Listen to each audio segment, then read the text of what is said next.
Pof. Shelin. Kedatangan suamiku ke rumah ini benar-benar sebuah surprise yang sangat menyenangkan. Di saat aku sedang begitu merindukannya, ternyata dia pun datang dengan segenap cintanya. Hingga aku pun terlena dengan semua perlakuannya yang teramat istimewa dan terasa begitu memabukkan. Kurasakan benar bahwa cintanya memang begitu menggila saat dia hanya sedang bersamaku saja. Bahkan dia juga tidak henti-hentinya membisikkan kata-kata yang begitu mesra, hingga membuatku menjadi lupa. Lupa dengan segala perihku, lupa dengan segala cemburuku. Saat kami bersama, yang ada, kami hanya akan saling berbagi. Saling melayani, saling memberi, dan saling menerima. Suamiku selalu mampu membawaku ke dalam sebuah kesempurnaan rasa. Hingga akhirnya aku pun terlelap dalam peluknya. Dalam pelukan seorang laki-laki yang begitu digilai oleh jutaan wanita di luar sana. Saat aku sedang terbuai mimpi karena begitu lelahnya, tubuhku serasa ada yang menggoyang-goyang. Dengan susah payah, aku pun membuka mataku. Yang pertama kulihat, bahwa di sampingku ada wajah suamiku yang begitu rupawan. "Sayang, ada yang ketuk pintu," ucap suami tampanku, berbisik di telingaku. Kami pun segera mengambil pakaian yang berserakan, dan memakainya dengan asal. Kami seperti pasangan selingkuhan yang hampir digerebek.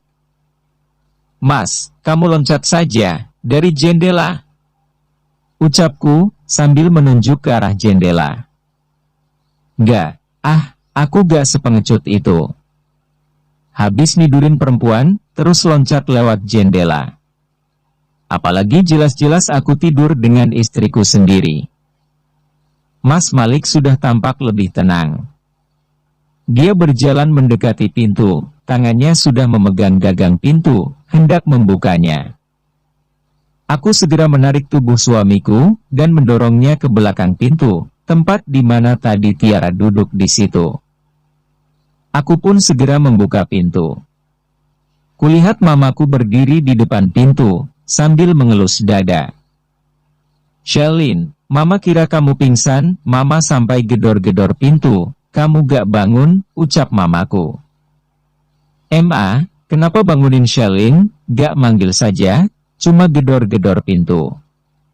"Shelin kirakan, siapa?" jawabku. "Shelin, kamu kok pakai baju begituan? Gak masuk angin?" "Oh, iya. Aku baru ingat bahwa aku memakai baju yang sebenarnya hanya boleh dipakai saat bersama suamiku." Belum sempat aku menjawab pertanyaan mamaku, Mas Malik sudah berdiri di belakangku. Dia merangkul pundakku dengan lembut. "Maaf, Ma. Tadi Malik yang minta Shelin untuk memakai baju ini," jawab suamiku, kepada mama. "Oh alah, kamu di sini? Pantesan tadi ibu-ibu arisan bilang, kalau ada laki-laki masuk rumah. Tapi Tiara bilang, dia hanya temannya Shelin yang mengantar baju, terus sudah pergi lagi lewat pintu belakang, mau lewat depan, katanya malu, ada ibu-ibu." Begitu kata Tiara. Ucap mama. Ternyata Tiara sudah menutupi keberadaan Mas Malik di sini. "Ya sudah, kalian mandi, terus sholat, habis itu, makan." Mama sempat melihat celana dalam suamiku yang masih teronggok di lantai. Kemudian menggelengkan kepalanya, menatapku dan berlalu dari depan kamarku.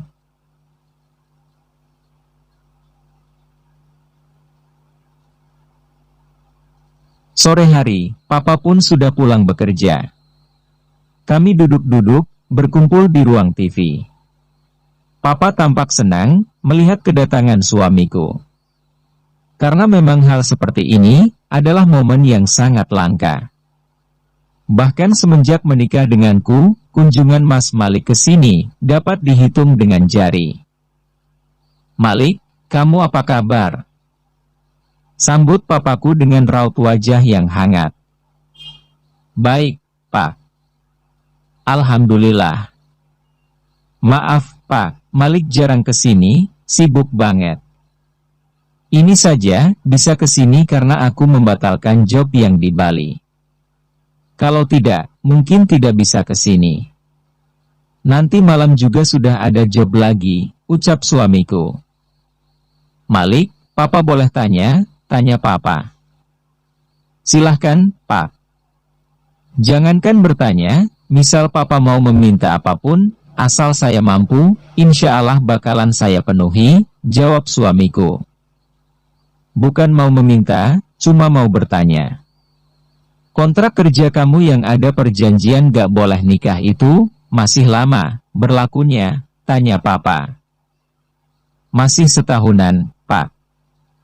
Maaf, jika saya belum bisa memperkenalkan Sherlyn kepada dunia saya, Pak, ucap suamiku raut penyesalan. Yah, padahal Papa sudah tidak sabar, ingin memamerkan menantu Papa pada teman-teman di kantor. Pasti mereka bakalan histeris jika Papa mengajakmu ke kantor. Tahu, gak? Bahkan semua teman-teman Papa, semuanya ngefans sama kamu. Tapi ada yang membuat Papa tidak suka, karena sebagian dari mereka, bahkan mendoakan agar kamu berjodoh dengan lawan mainmu itu. Mendengar cerita Papa, aku pun tertawa kecil. Lebih tepatnya aku mencoba tertawa. Ternyata Papa yang seorang laki-laki, bisa sensitif seperti itu. Lah, aku malah sering melihat dengan mata kepala sendiri, bagaimana Lili gelendotan di tubuh suamiku, bagaimana Lili mengakui suamiku sebagai kekasihnya. Bagaimana mereka berduaan di kamar hotel. Bagaimana Lili mengusirku saat mau duduk di kursi pesawat. Ah, sudahlah. Tidak penting juga. Yang penting untuk saat ini, aku harus bisa membangun kepercayaan yang lebih kokoh lagi. Kita tidak tahu, kedepannya akan ada cobaan seperti apa. Apalagi yang kunikahi bukanlah laki-laki biasa. Pak, itu artinya aktingnya Mas Malik, bagus. Sehingga penontonnya baper semua. Coba kalau aktingnya jelek. Gak bakalan ada yang baper, jawabku, pura-pura tegar. Tapi kamu harus kuat iman juga, karena dunia hiburan itu, kabarnya godaannya sangat besar. Bagaimanapun juga, yang namanya rumah tangga itu adalah yang paling utama. Jangan sampai kamu korbankan begitu saja. Jangan sampai juga, kawin cerai kayak yang lain. Pernikahan itu satu kali untuk seumur hidup. Papa berusaha memberi nasihat kepada menantunya. Iya, Pak. Saya paham. Papa jangan khawatir. Insya Allah, saya bakalan tetap setia.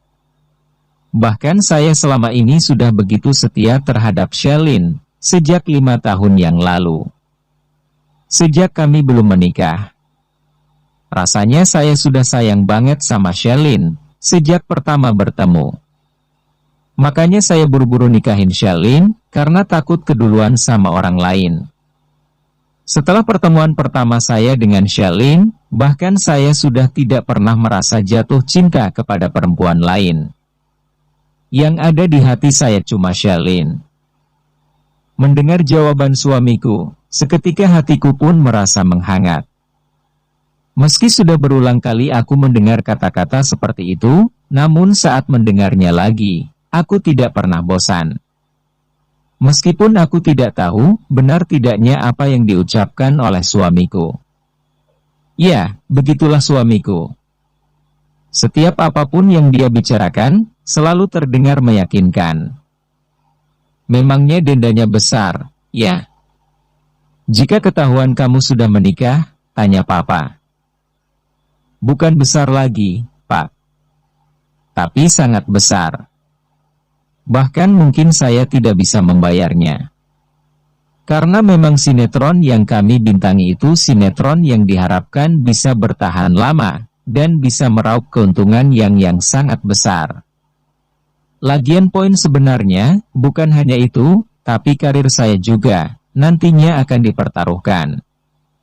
Mohon maaf, bukannya saya lebih mementingkan karir daripada istri. Tapi memang kenyataannya, dunia hiburan itulah yang sudah membesarkan nama saya. Sekali lagi, mohon maaf, Papa, Mama dan juga Sherlyn. Insya Allah nanti setelah kontrak itu habis, dan surat-surat kontrak itu sudah berada di tanganku, aku tidak akan lagi menyembunyikan pernikahan ini. Suamiku berucap sambil merangkul pundakku. Oh, iya.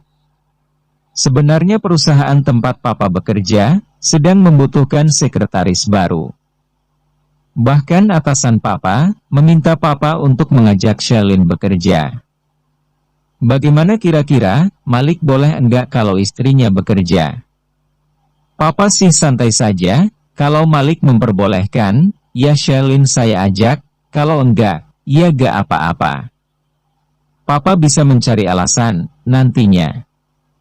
Kata Papa. Mendengar ucapan Papa, suamiku pun segera menjawabnya. Tidak usah, Pak. Sherlyn tidak perlu bekerja. Saya masih mampu untuk menafkahi. Oh, ternyata suamiku menolaknya. Padahal aku juga ingin beraktivitas normal layaknya orang-orang yang lainnya. Bukan hanya setiap hari bersembunyi di kamar hotel. Berganti-ganti hotel, sampai resepsionisnya ada yang hafal dengan namaku. Sudah seperti wanita panggilan saja. Ya sudah tidak apa-apa. Karena memang yang berhak menentukan hidup Sherlyn, sekarang bukan lagi Papa. Sudah ada kamu, suaminya. Papa juga hanya sekedar menyampaikan amanat, karena tadi atasan Papa memang sudah berpesan sama Papa, untuk membawa Sherlyn bekerja di kantor. Kalaupun kamu tidak mengizinkan, Papa juga tidak memaksa. Ucap papaku lagi. Mohon maaf, Pak. Saya ingin setiap saya bepergian, Sherlyn bisa ikut saya. Kalau Sherlyn bekerja, yang ada nantinya kami bakalan sibuk semua. Kapan waktunya untuk kebersamaan kami, jika semuanya sibuk? Ibu saya juga sudah kepingin punya cucu, Pak. Suamiku berucap, sambil mengusap pucuk kepalaku. Ah, seandainya saja dia bersikap semanis ini, saat ada di keramaian. Ya sudah, tidak apa-apa. Nanti Papa akan mencari alasan kepada atasan Papa. Yang penting buat Malik, jangan pernah sakiti putriku. Terus Papa minta, setelah kontraknya selesai, segera akui Sherlyn. Bagaimanapun juga, Papa ingin hidup normal seperti orang lain. Apalagi, jika ada anak teman-teman Papa yang menikah, mereka juga sering bertanya, kamu kapan nyusul punya mantu? Ah, mereka tidak tahu saja, bahwa menantu Papa, sangat istimewa. Papa berucap sambil memindah-mindah channel TV. Hingga Papa pun menemukan sebuah berita. Ya, berita tentang selebritis. Dan di situ sosok suamikulah yang sedang dikulik. Sepasang sejoli yang sedang dimabuk cinta itu pun kelelahan, hingga tertidur di dalam bus, sampai pagi. Begitulah pembawa itu membacakan berita. Sementara layar kaca itu pun menampilkan gambar-gambar saat suamiku tidur dengan Lily di dalam bus. Kulihat dari beberapa gambar yang ditayangkan, di situ terlihat bahwa posisi suamiku selalu sama. Tangan bersedekap di dada, sementara wajahnya mendongak ke atas. Bahkan dengkurannya pun terdengar jelas. Namun dari sekian banyak foto itu, posisi Lily selalu berbeda. Ada yang tidur di pangkuan suamiku, ada yang kepalanya menempel di dada suamiku, ada yang kepalanya disenderkan di pundak suamiku, ada yang tangannya memegang paha suamiku, ada yang tangannya merangkul leher suamiku, dan masih banyak pose-pose lain. Suamiku benar-benar parah, tidurnya sudah seperti kerbau. Saking nyenyaknya, sampai tidak menyadari bahwa di sampingnya ada seekor sundal bolong yang hendak mengeksposnya. Aku dan Mas Malik hanya diam, tidak berani untuk memulai pembicaraan. Sementara Papa justru mengamati layar kaca itu dengan begitu seksama. Kalau Papa lihat sih, dari banyaknya gambar yang ditayangkan, Malik memang benar-benar tidur. Tapi perempuan yang di sebelahnya itu, Papa yakin, dia tidak tidur.